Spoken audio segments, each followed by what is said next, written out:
Welcome back. Let's talk about consistency first.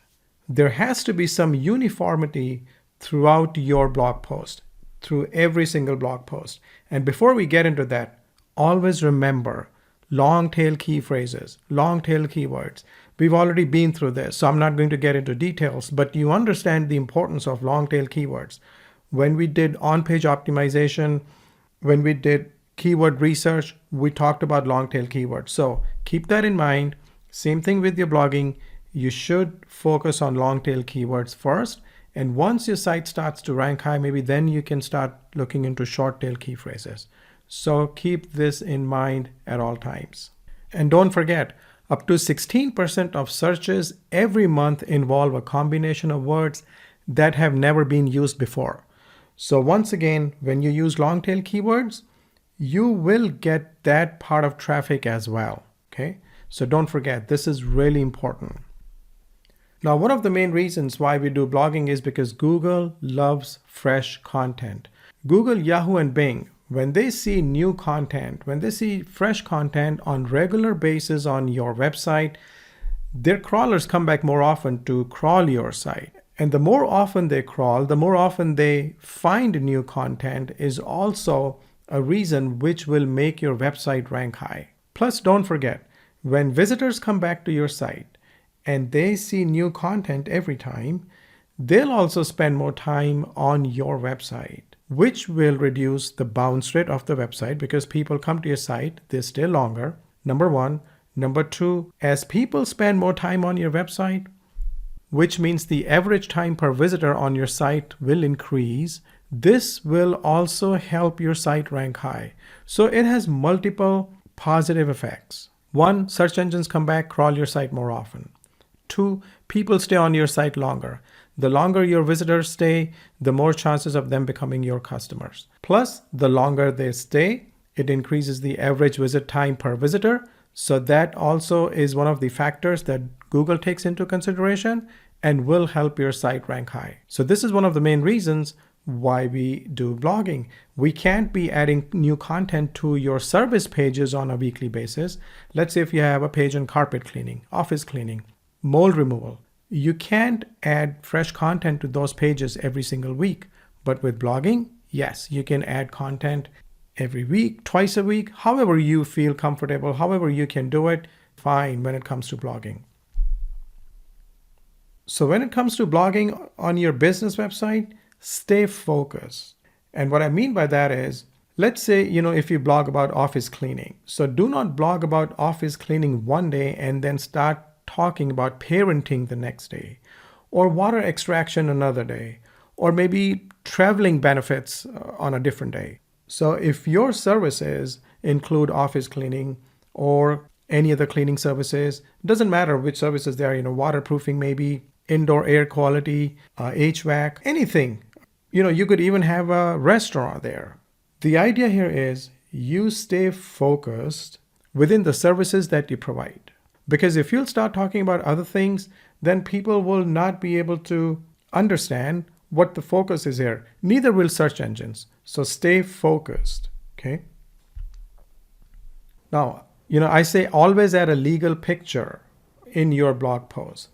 So what I mean by that is, check the license and restrictions of the website you get the picture from, even if it's a royalty-free image. See, some of the royalty-free images will give you images, but they will not allow you to use for commercial purposes. So maybe if you're doing a personal blog, they might allow that. But since this is for a business and you're going to make money off this, they may not allow that. Or they might say you have to put in the resources where you got the picture from. You may even have to link the picture to its original source. So you must make sure where you get the picture from. I use Pixabay. I also use some other websites which are paid, but Pixabay is a free one. Try that. That's Pixabay, Pixabay.com. You can use that, or maybe use another website. As long as you follow their rules and regulations, you should be fine. Okay, but you must check into their rules, what they allow and what they don't allow. And don't forget, a picture is worth 1,000 words. So it'll also add emotions to the blog post. Plus, when you upload it the right way, remember we talked about image SEO. So you can optimize the picture, you can optimize the image for SEO purposes as well. When you have pictures on your blog posts, they become more lively. So they also get more shares on social media. Imagine a 1,000-word post with no picture at all. It's like words after words after words after words. Visually, that's not appealing.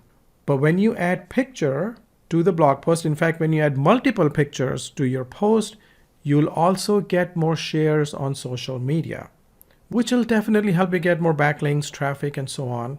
Plus, there's another benefit to adding pictures. It makes your post look longer. So if you have 1,000 words, and then if you add 3 pictures in it, because of the size of the pictures, your page will get longer, your post looks longer. And finally, don't forget, when you upload the picture, you optimize its size. Remember, people will also be reading this in their cell phones, in their smartphones with a smaller screen. So the picture should look optimal in smaller screen sizes as well. Don't forget that. So if you use your computer to upload the picture, then make sure you go back to your cell phone and check how that page looks.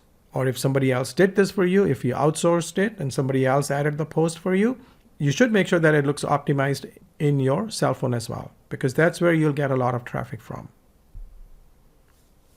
Now, blogging consistently will make you an authority.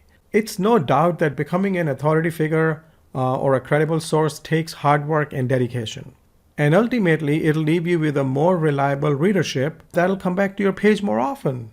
So if your readers can count on you providing valuable information frequently, they will see you as an expert on the topic, and they will come back to your site more often. It'll get more shares, and it's not necessary that you get the shares on social media. People may email the link to your blog post through emails or through text as well. So remember, when it comes to blogging, you must stay consistent and come up with a realistic publishing schedule. You don't want to say, I'm going to post one post every day. And so you start on it, but now you cannot get other things done on time.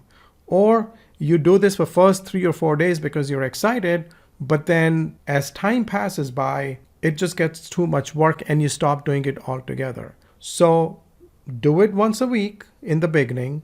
Twice is best, of course, if you can do it twice a week, if you're doing it yourself, and block your calendar. Make sure you put it in your calendar that on a certain day, for maybe 2 or 3 hours, you'll do nothing else but work on your blog post. Okay. Now, whether that's writing just the topic, coming up with some bullet points, and then sending it to your writer, or however you work. But, maybe you'll just block an hour and talk to your team about the upcoming post or the topic and things like that. But make sure you put it in your calendar. Otherwise, it's never going to get done. Write topics well in advance.